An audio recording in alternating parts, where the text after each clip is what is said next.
But this is the thing that gives you the feeling that we all want when we talk about work. So then I started realizing, once I identified the impulses, that each one of them also kind of comes with its own quirky set of behaviors and tendencies and preferences that form archetypes, sort of like, like these ways that we move through the world and relate to people. And so I started calling those Sparketypes because it's a fun way to say the archetypes for work that sparks you.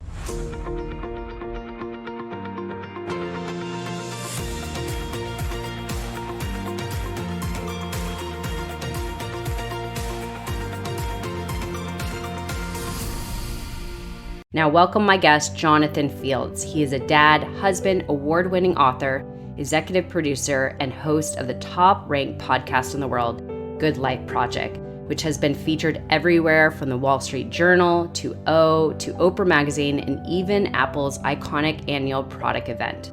Jonathan is the founder and CEO of Spark Endeavors and the lead architect behind the Sparketypes, an archetyping system and set of tools tapped by over 500,000 individuals and organizations to identify, embrace, and cultivate work that makes people come alive.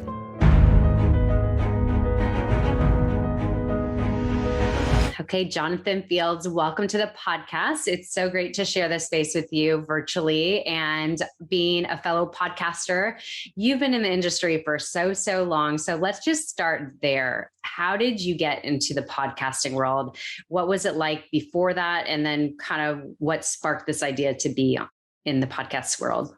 Yeah. So for me, it actually goes back a decade. So when I started out, I was speaking, I was writing, I was producing some other stuff, and I got fascinated by video in the early days, actually. So Good Life Project started in 2012, so almost a decade ago now. And originally we were just producing video. We were producing like on location with a 3-camera crew and long form interviews, and doing really well and building a beautiful community around it. And a couple of years in, I started realizing that I wasn't super in love necessarily with the format. There was something about audio that just had always drawn me. As an author, I remembered when I would bring a book to the world, I'd often do a radio tour back then before podcasting was really hitting. And there was something magical about being in a studio with a mic close up and like the headphones on. And but I didn't really get it. And so I actually, a couple of years in, started looking at public radio, to be honest with you, as the next transition for me. And I wasn't even thinking about podcasting. And I mentioned it to an old friend, Seth Godin, who knew a woman named Julie Burstein, who was one of the founders of one of the biggest and longest running public radio franchises, Studio 360. And he's like, if you want, I'll introduce you. And she can kind of tell you all about the industry. So I met her one day at the Museum of Natural History. No, it was a Metropolitan Museum in New York City where I was living. We're walking around and I'm telling her about like my interest in the space. And she's asking me why radio? And I said, well, the reach, just tremendous reach. And she kind of looked at me like I wasn't quite getting it. And I said, what am I missing about this? And she said, the thing about audio in general is it's the most intimate medium on the planet. It's literally like you're entering somebody's head. But you also need to produce entirely for audio if you're really going to leverage that. And then she said, you might want to play around with this thing of podcasting back then, because if you can get a little bit of traction there and you can prove the concept, then maybe the people on public radio, the big distributors, would be more willing to take a show onto their stations. So in a weird way, I started podcasting because I was looking to figure out a format for public radio. And just in like strange timing, we started doing that just at the time where Apple split out the podcasting app, installed it native on devices. And then a few months later, Serial hits. And that year just profoundly changed the game in podcasting. Everybody thought podcasting was on its way out. Right.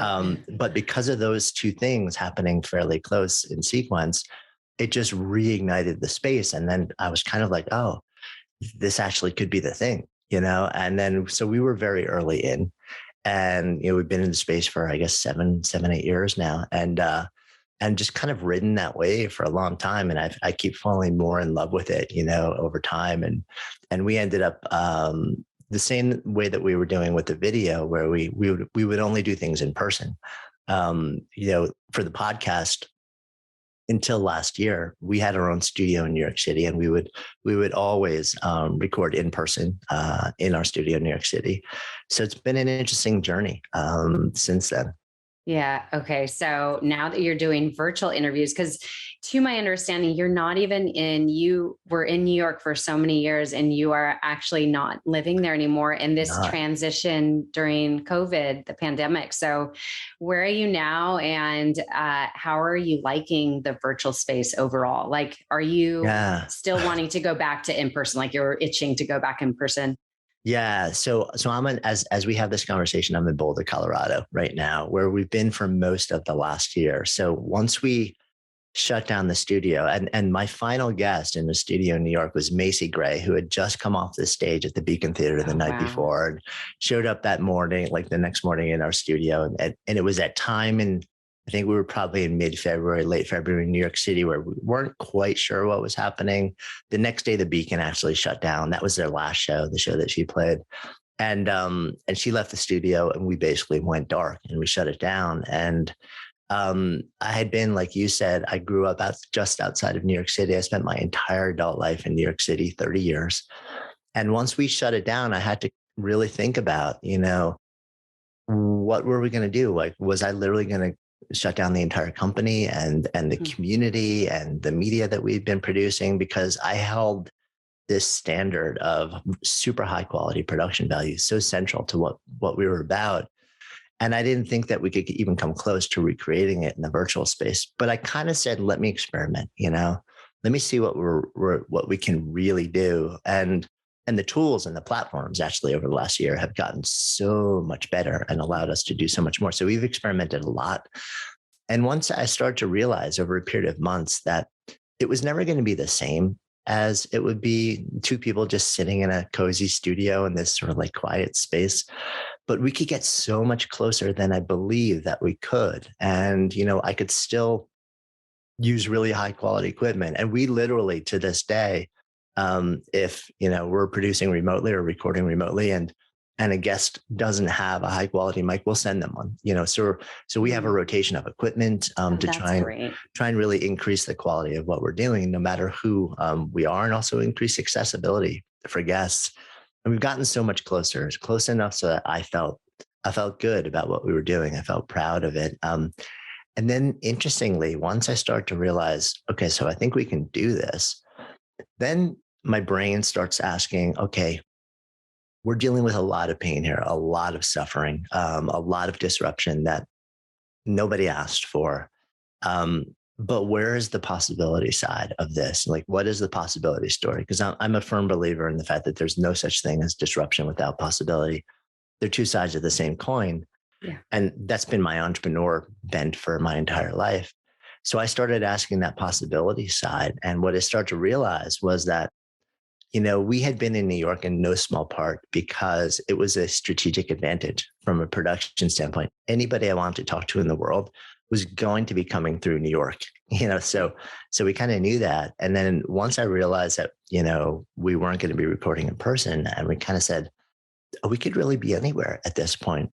So we decided to run a little experiment and come out to, we basically pulled up roots from New York, came out to Boulder, Colorado last September. And the initial intention was just to be here for a couple of months.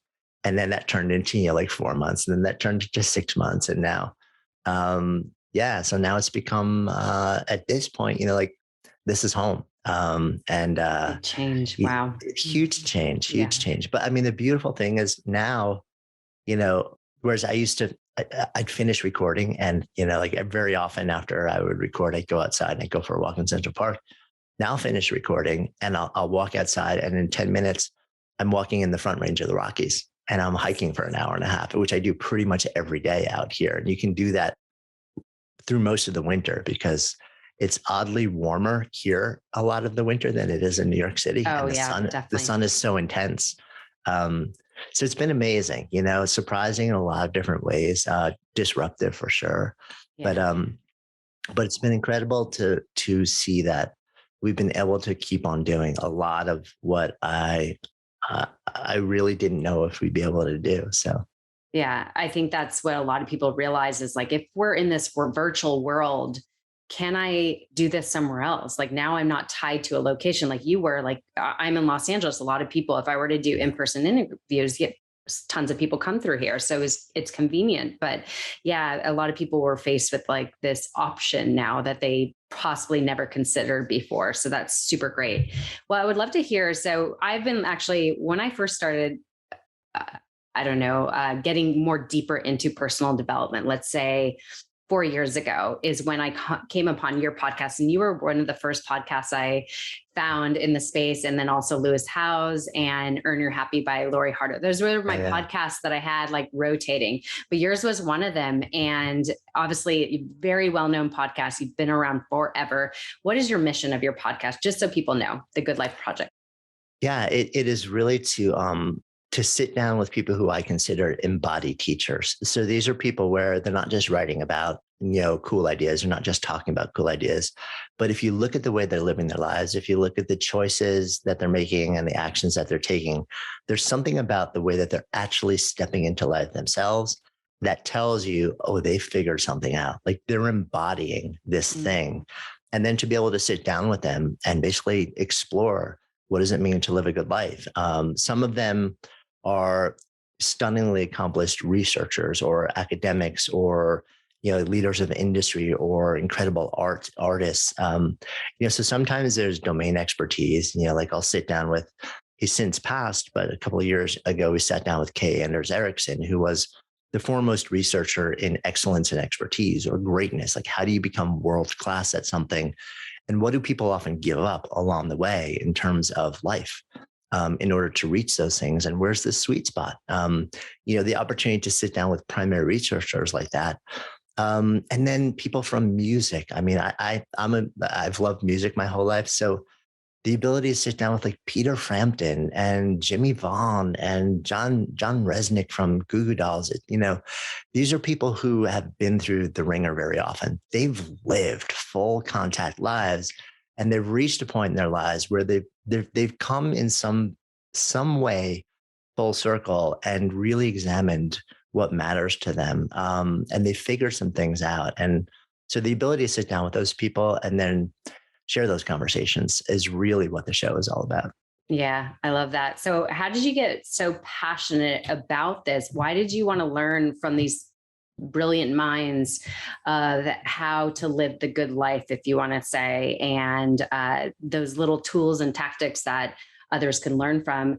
I'm curious because I know a little bit of your background, that you were in law and pretty up there in the heat of it, big cases, but then you transitioned into this space. So I'm just curious, what got you so passionate to learn about that type of if you want to say expertise in the personal development space? Yeah.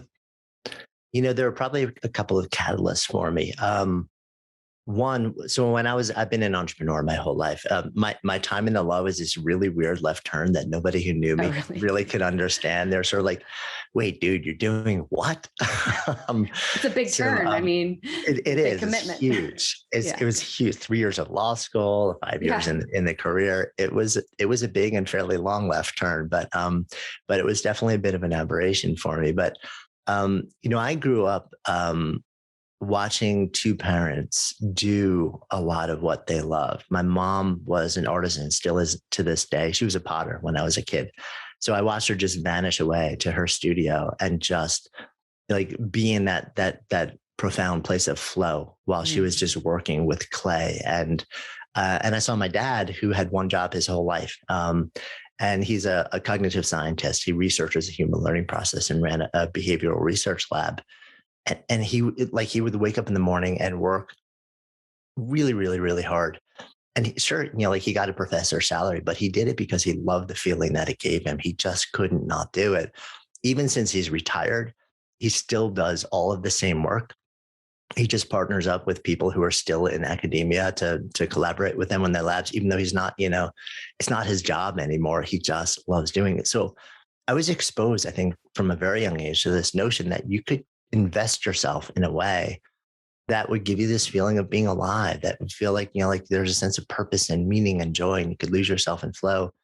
And I never really processed it as a kid because, like we're not deconstructing these things as kids, but it definitely sunk in. It was just in the air around me.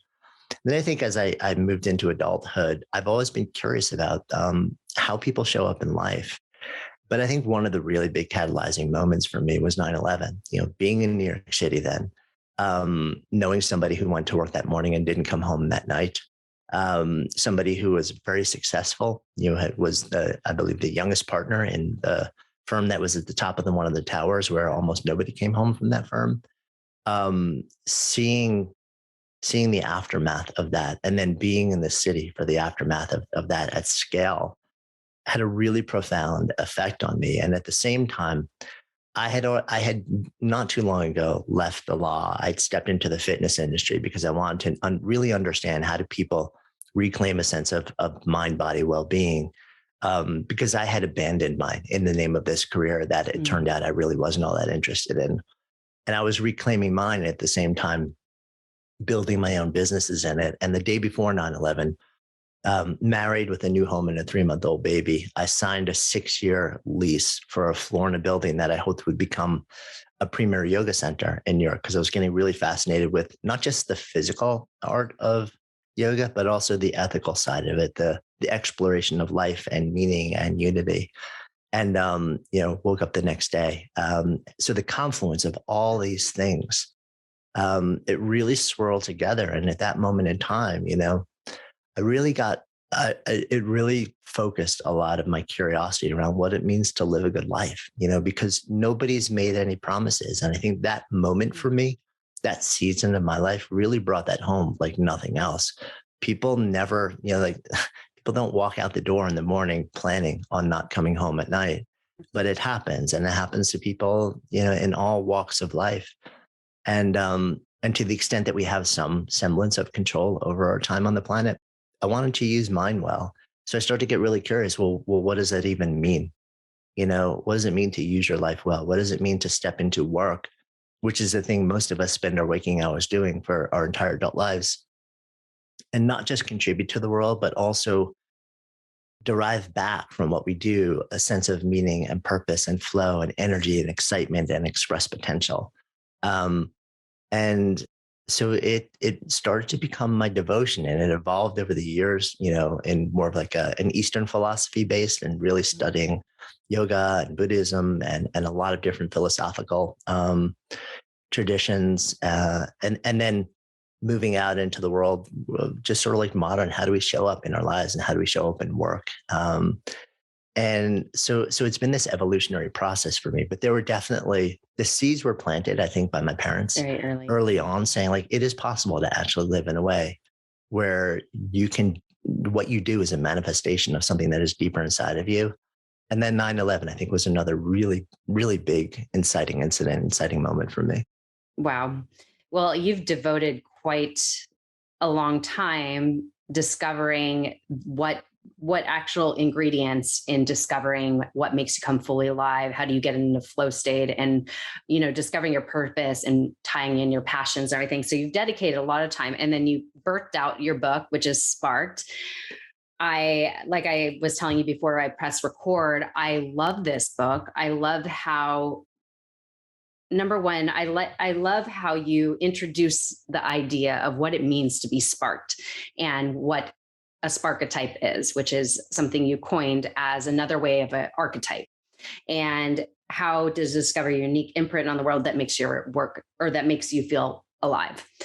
So as reading this book, you discover your own sparketype, and then you're able to dive deeper into what that is, and then really discover so much more of yourself and why you tick, like the certain choices you make, the certain things you do, what fills your cup, what empties your cup. And it's really insightful. So I love it. And of course, I took the tests, which you have an assessment that you created. I believe you created this actually 2 years ago. Am I correct? Yeah, it was actually, we spent 2018 developing the assessment, and it came out of beta around the end of 2018. So it's been in the wild since then. And as we have this conversation, we're probably at about 600,000 people have completed the assessment, generating over 30 million data points. So Wow. the volume of insight that we now have, both quantitative data from the numbers, and then when you have that many people interacting with something like this, then the mountain of stories and use cases and applications is it's stunning to see. It's been just kind of mind blowing, the volume of feedback and insight we've gotten since we originally launched this body of work. Wow. So the birth of this book, was this a long process in the making? Like, did this book start in like 2018 or long before that? Yeah, it probably did, to be honest with you, because as soon as we realized, the original idea was really me looking at the world of work and being curious. I kind of said, okay, so um, does there exist a universal mappable set of impulses that we all have to invest effort, to work in a way that gives us this feeling of coming alive? Because if there did, and I had no idea if there was or not, and we could identify what these are, and then we could build tools that would help people figure out pretty quickly what it was inside of them, and then be able to actually just turn around and start to really figure out, well, how do I integrate this into the work that I'm doing? It's like, that would be a pretty cool project to be involved in. But I had no idea if this was even possible. So I literally started looking at like these massive lists of jobs and roles and titles and industries and deconstructing the fundamental units of effort underneath them. And with pretty stunning speed, it distilled down to these 10 impulses. And it surprised me, to be honest with you. You kept seeing the same show up in different patterns underneath every single job that's out there in the planet. And nobody talked about them because I think nobody really realized that that's what was underlying these things. But this is the thing that gives you the feeling that we all want when we talk about work. So then I started realizing, once I identified the impulses, that each one of them also kind of comes with its own quirky set of behaviors and tendencies and preferences that form archetypes, sort of like, like these ways that we move through the world and relate to people. And so I started calling those Sparketypes because it's a fun way to say the archetypes for work that sparks you. And it caught on, and then I wanted validation of this at a much higher level. I was sharing it around, these concepts around, to a lot of people who were reflecting back tremendous input. So we spent a year building an assessment, in no small part because I wanted to see if these were real or not at scale. Like, we wanted big data around this. And also, I kind of figured, well, if it is, and we have a tool out there that's freely available for anybody to take, and to this day, it remains that way, then we could have something that was out there in the wild that would really help people. Because the people have been adopting it and saying yes to it literally at the rate of thousands of people a day at this point. We had stunning validation really quickly. We've done follow-up surveys that show really strong correlations with all the states that we're looking to measure. And eventually the volume of data that builds up in my head is so big, and people are coming to me for answers. I'm talking to individuals, I'm talking to leadership teams in giant companies and startup teams, that it becomes really clear that I need to get all of that out of my head and into something that people can just sort of interact with. And that's where I really realized that it had to be a book, because it had to be like the distillation of everything. And so the book has kind of been in development really from the time of the early ideas, but I started writing it in the beginning of last year, actually, like March of last year. Well, I think it's very timely. I'm sure you could agree, because so many people, and thankfully, though, so many people have had the time to reflect, am I doing something that makes me feel alive and fulfilled and joyful and happy? And many people would probably come back with the answer, not necessarily, or heck no, like not even close. So it gave us the time to really reflect on that. That's why I think this book is so essential. And of course, this conversation is so essential, because this really is a foundational piece to kind of work backwards. Like, once you have this information that's provided in here and you know your Sparketypes, then you're able to actually take that and now look at, okay, what type of careers have that? Or how could I add that to it's just perfectly laid out, to be honest. I love it.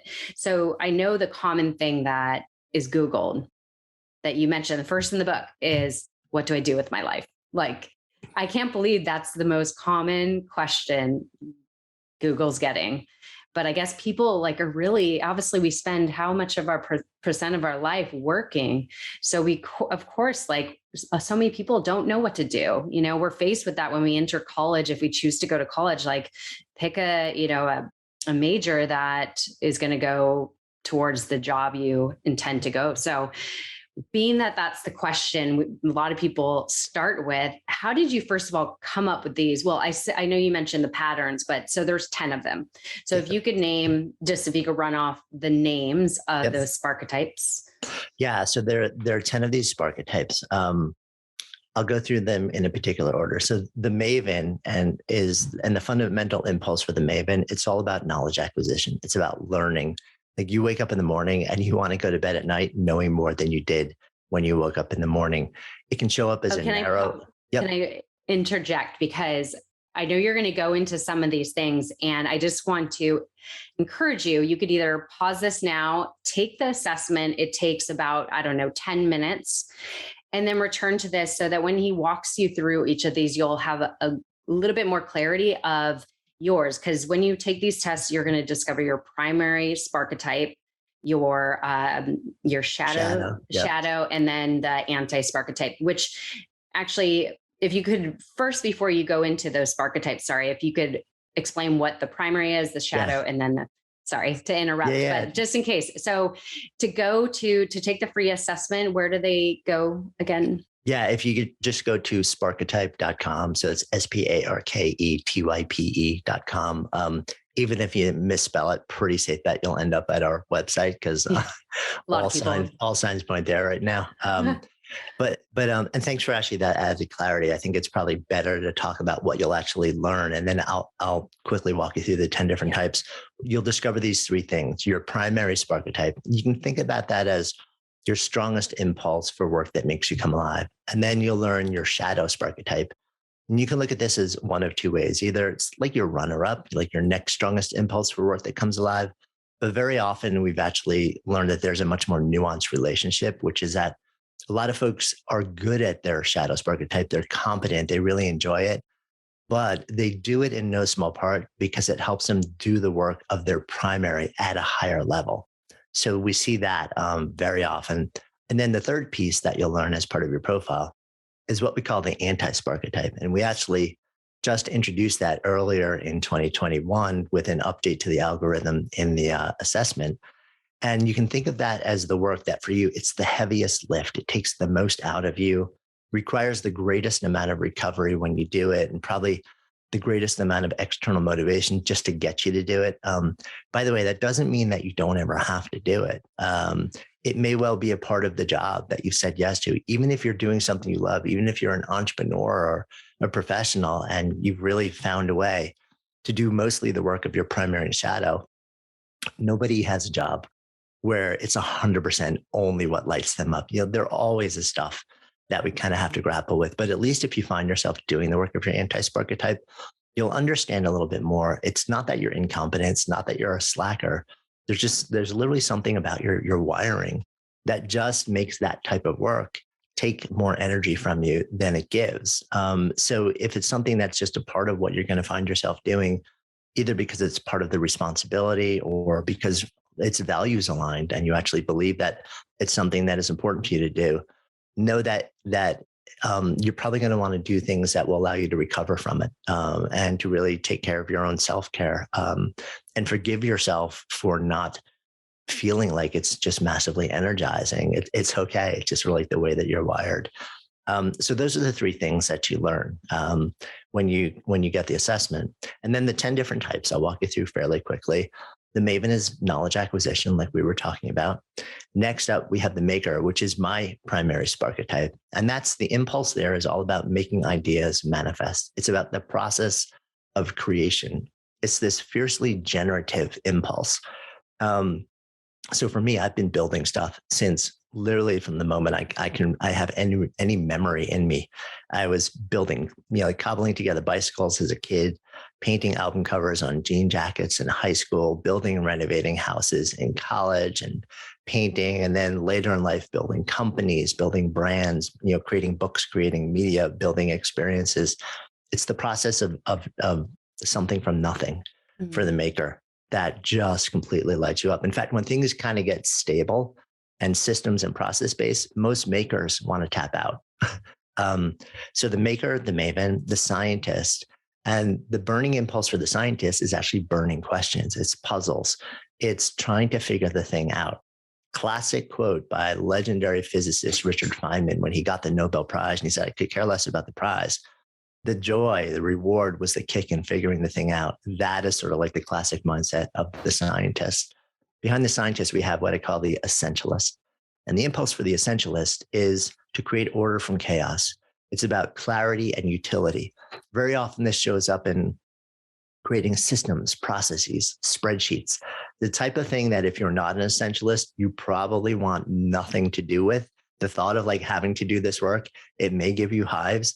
For the essentialists, they wake up in the morning and they cannot wait to do this work. And they've probably been doing it from the time that they were a little kid, or they were the ones where if you looked in the room when they were 6, it was spotless. Everything was organized. The books were lined up on their shelves and the stuffed animals were in height and color order because they just loved it. It was fun to do.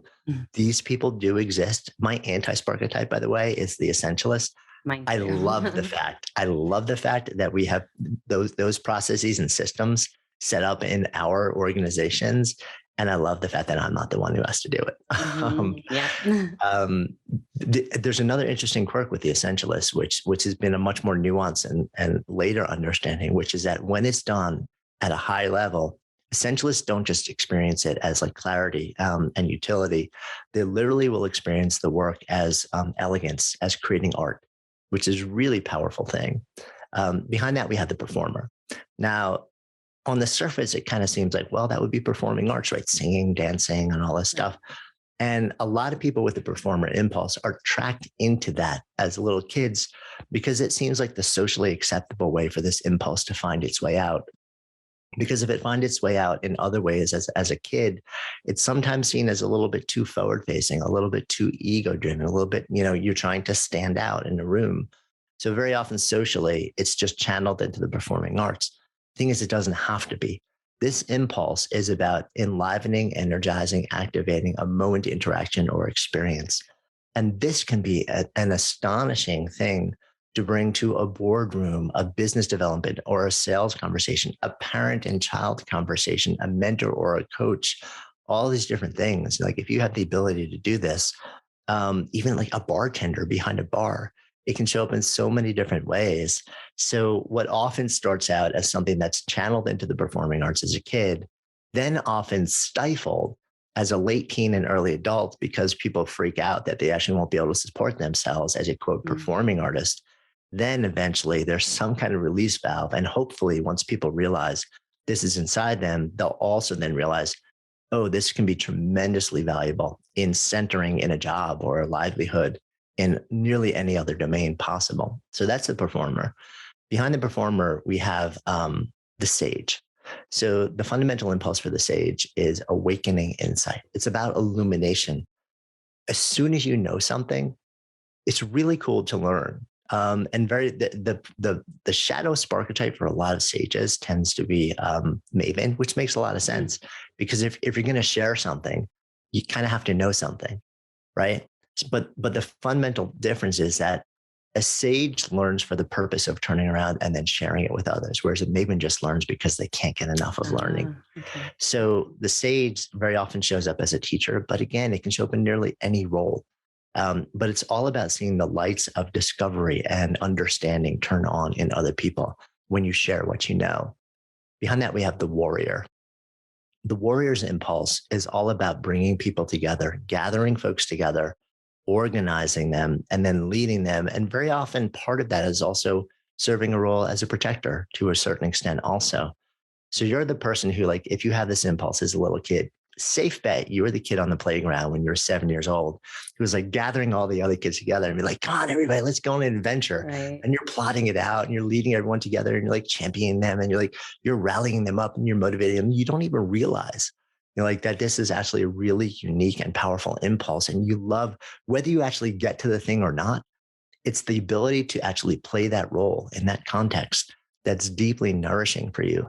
And it's also, there is a fierceness to that, because when you're leading people through something, especially when you're older and the level of uncertainty rises, and very often the stakes of what you're all working towards rise, there can cause a lot of tension. There can be a lot of social dynamics. There can be a lot of people from the outside in who are trying to stop it in various different ways.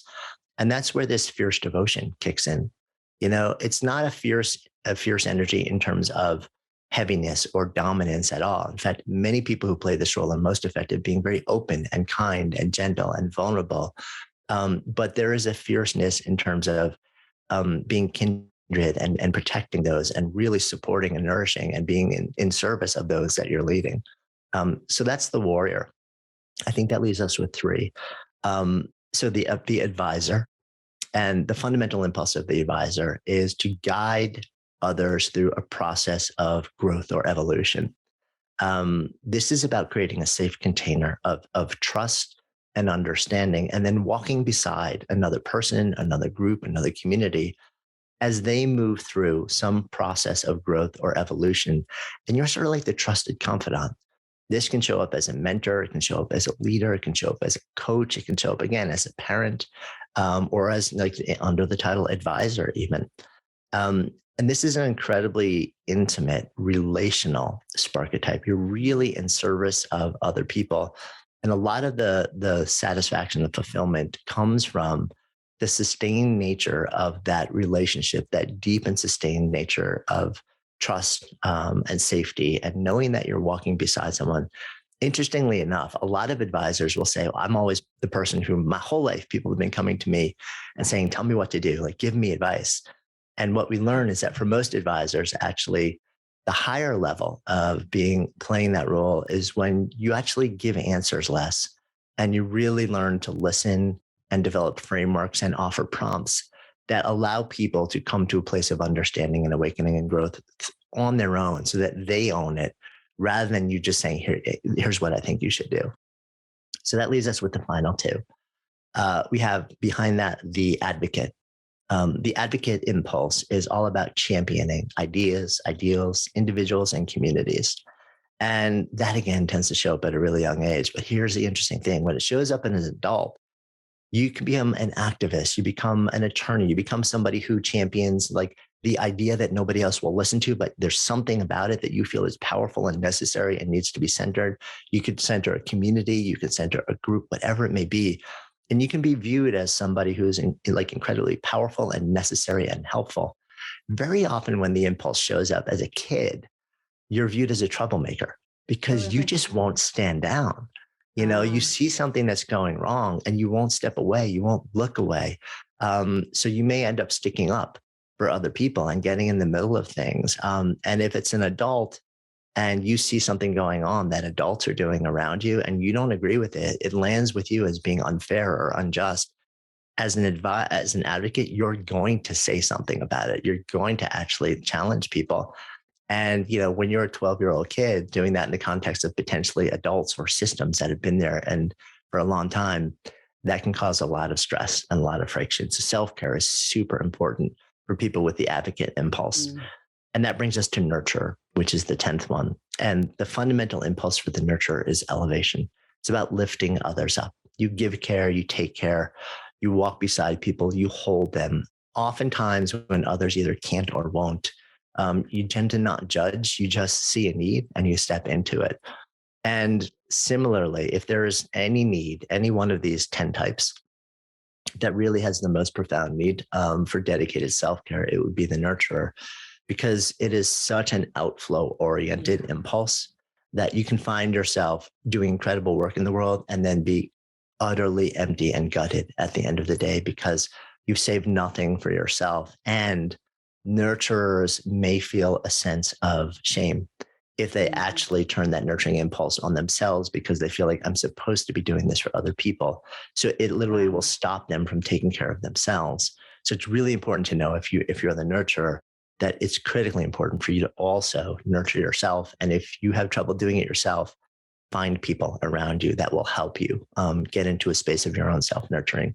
So those are the 10 different types. And so like the basic impulses. Yeah, and thank you for going over those because I think it's good to get an idea of what the 10 are. And then once you discover what yours are, so I know my primary is Maven, my shadow is Warrior, and then Essentialist is my anti. And when I was reading through these, I completely agreed.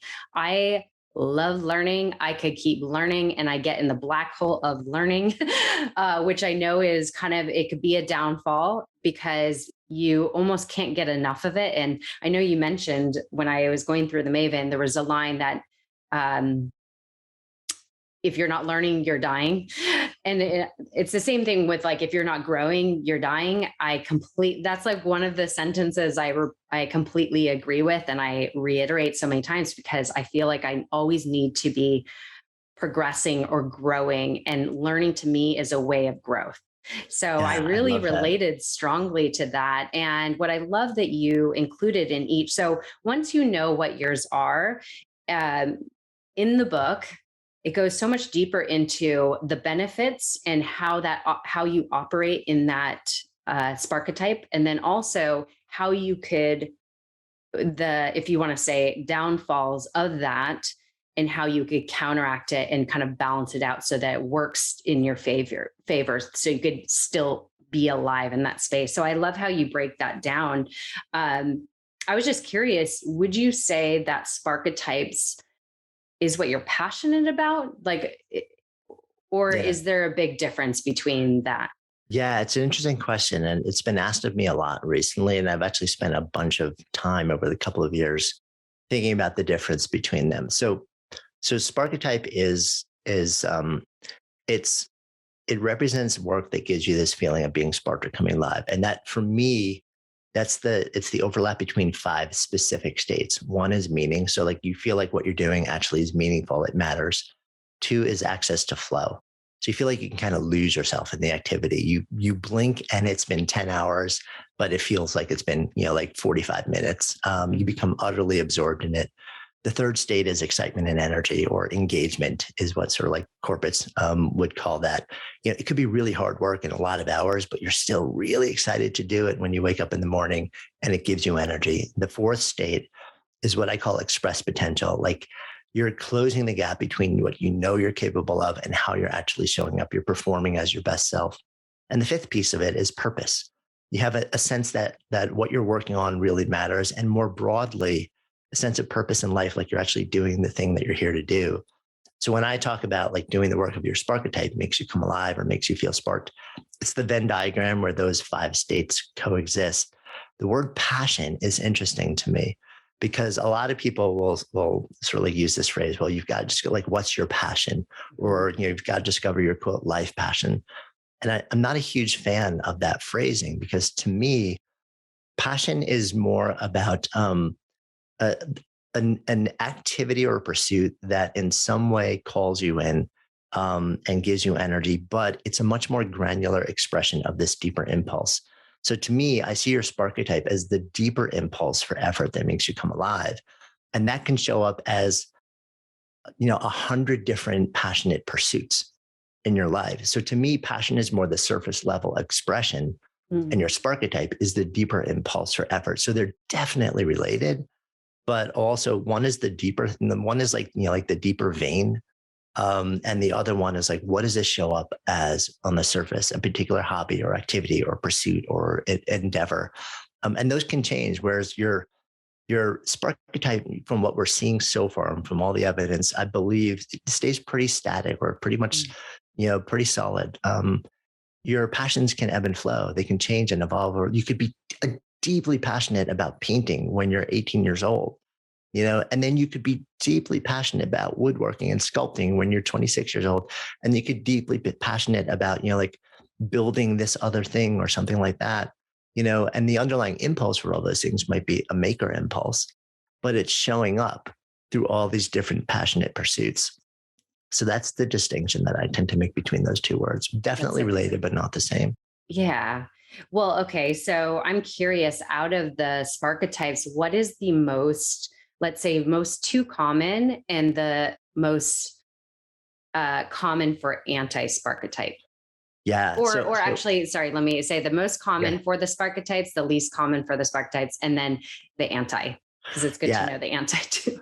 So I can answer this in the context not of the general population, because we don't have that data, but I can tell you what we're seeing in terms of like the total population of people who are taking it. So we see the Maven tends to show up at like be very highly prevalent on the Sparketype thing. The Maker shows up a lot also. And the Advocate tends to have like a very high level of representation. On the far end of the spectrum, what we're seeing, the least represented and also simultaneously the most represented anti-Sparketypes tend to be the Performer and the Warrior, with the Performer probably taking the very strong lead in the last time that I looked at the data, which is kind of interesting, right? For the least common, you're saying? Yeah, for the least common, and also the most common anti-Sparketype. So this is the most common type of work that people run from, that empties them out, that requires the greatest amount of recovery. Right. So it's really interesting, because if you're a performer, you're like, how is that even possible? This is amazing. Like, I love to do this. It fills me up. It's the best thing in the world. But if you're not that person, what we're seeing is that, and most people are not, it's an incredibly emptying experience.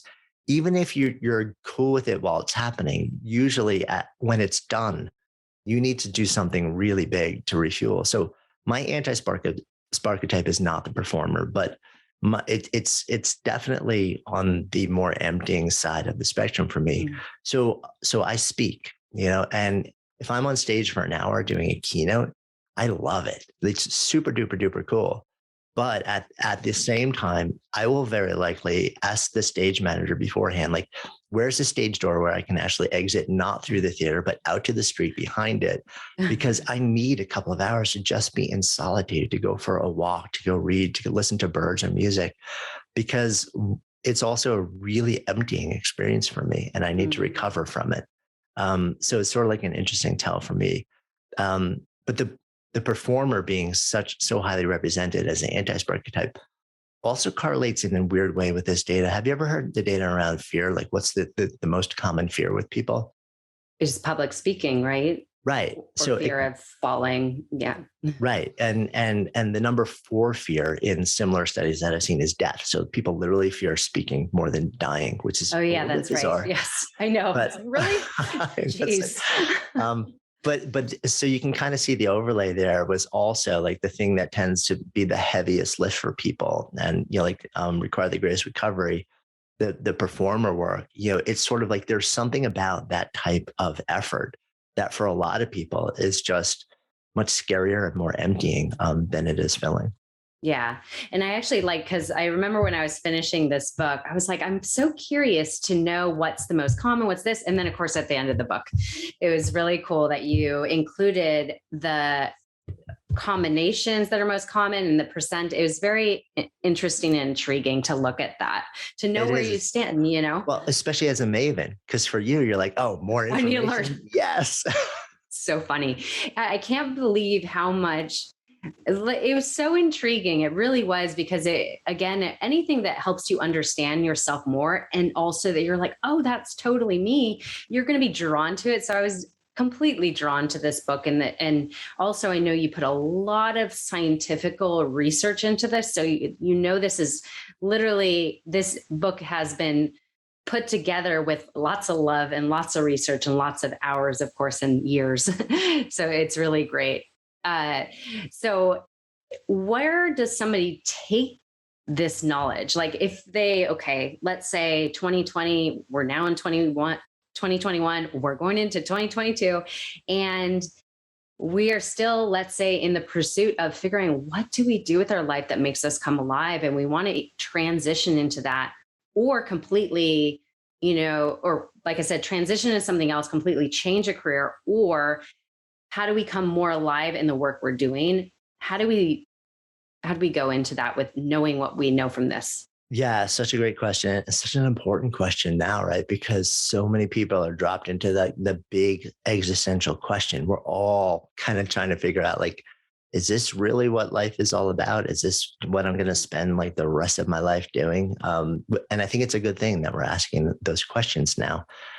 So a couple of steps that I think are probably make sense. one, just first take the assessment so you know what your type is. Most people will say right away it lands with them as just really powerful and accurate, and they feel seen. And what's been fascinating to us is that even though we do have process that we share around it, that alone, simply having reflected back to you that the fact that something you've probably known your whole life to be true, but tucked away or ignored or been told it's not right, or you shouldn't do anything with it, or it's not something you should center in your livelihood, simply having reflected back to you that this is actually true, it's real. A lot of people, like, that alone plants the seeds of action. They start immediately looking at, like, okay, so how can I actually do more of this? If not in my job, then in my life, then on the side, in my activities, roles, devotions. But first, I would say just discover what yours is. If you're curious, you want to go deeper, the book takes you tons deeper into it. But then look at what you're currently doing as your, like, the central thing to earn your living, which is, what most of us call work.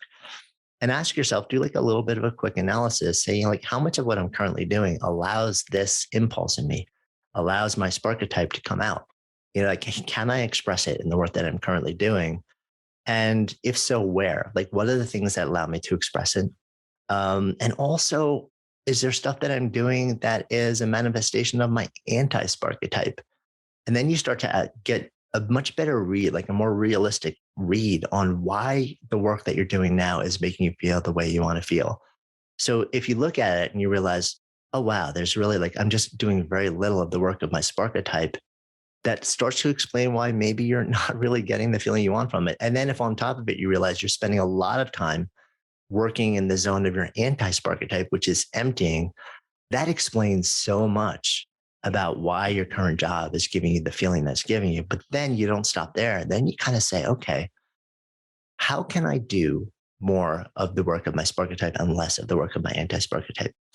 And the cool thing about this is that, where once you actually know what these impulses are in you, then when you look at the work that you're doing, it equips you to ask this question. And for the first time, often ever, see all sorts of new ways to do more of this work without changing your job, without changing the description, without having to, like, go to another team or another company or another industry. Simply knowing what this thing is and then really looking at your work, so many people will start to see all sorts of different ways to do more of it and to do less of the work of their anti-Sparketype. And then if there aren't obvious ways, then start to really brainstorm, go a little bit further and say, okay, so maybe on my exact team or project, there aren't obvious ways, but I happen to know, like, this team here is working on this and they need this work that I love to do, or this project here is available. Nobody's doing it, but that totally aligns with my Sparketype. And I would love to do that. Not even because it's your job description or you're getting paid to do it, but literally because it would just give you an outlet for that thing that will make you come alive. And when you start doing that, you'll show up at work differently. You become so much more energized and alive, and people start to respond to that, and they respond to you very differently. And the social fabric, the culture of work, not just the content, but the context and the culture, really start to change. And what a lot of people find is a job that they couldn't really understand why it was emptying. They just knew that it was, and they were pretty much figured they had to leave and do something else. They can actually reimagine in a lot of different ways and not have to go through the disruption of a major change, and actually get so much more of what they think they need and didn't think was possible by reimagining what they're doing, which is really cool. Because if you're also somebody who happens to have a sacredly held value of financial security or stability, and you want to honor that, and a lot of grownups do, especially you have family looking to you for a sense of stability, this gives you options, because then you can honor that value. And at the same time, you don't have to feel like it's just you're stuck in this futile job that's perpetually emptying you out. You know that you now have a whole new set of tools to reimagine the way that you're bringing yourself to it and simultaneously honoring that value. And then you optimize that. And then even if it doesn't get you all the way there, then you look at all the opportunities around that. Like, look at the activities that you might do, the roles that you might play, the devotions that you might bring into your life outside of that sort of like central job that you would do simply because it would just give you this feeling so much more of your life. And the blend of all of this very often gets you so much closer to that feeling of being alive than you ever imagined possible.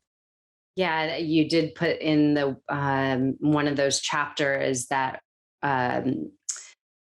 reimagine, resolve, and realign. And I think that gives people at least a little calmness that they don't need to just like leave their current job because it's not their Sparketype and it's not filling them up, to actually think of a solution. Like, how could you integrate this? And maybe you could make your work even more enjoyable, and then you're integrating so much more into your life. So I think it's great to at least give people the permission, like, there is a solution possibly.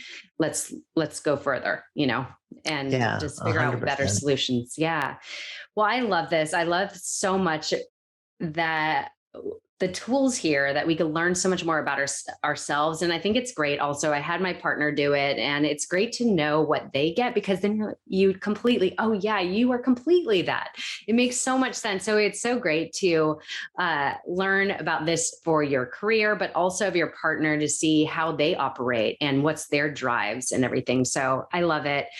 Everybody, this book is available. You could get it pretty much everywhere. Like you said, if you put in Sparketype anywhere, everything will pop up. So don't even worry about it. You'll find it. I'll plug everything in the show notes. But I always ask my guests one final question. And I'm so curious what you're going to answer for this. So I always ask people, if you were to leave a piece of advice with anybody that you feel needs to hear this right now, what would that be? Um, don't wait to bring the truest parts of yourself to the relationships that you have in your life, to the activities that you say yes to the moments and interactions that define each day, because you're never promised more than what we have in this moment. Oh, beautiful. Everybody needs to hear that. I think that's so key. And I think we were reminded of that very recently, of everything we've endured. And of course, that you've even witnessed yourself in your own life. So thank you so much for that. I appreciate that. This has been such an honor, Jonathan. I deeply appreciate your time and every bit of the work you're doing today. You're really bringing beautiful conversations that people need to listen to better their lives and live the good life, and to become sparked. I love the name of the book, because it makes me feel fully alive. Like, everybody, when you see sparkles, it like makes you come alive. So it's perfect. I love it. Thank you for the work you're doing in the world, and everybody go grab Sparked, available Awesome. everywhere. Thank you. Yeah, thanks so much for inviting me. I really appreciate it. Thank you.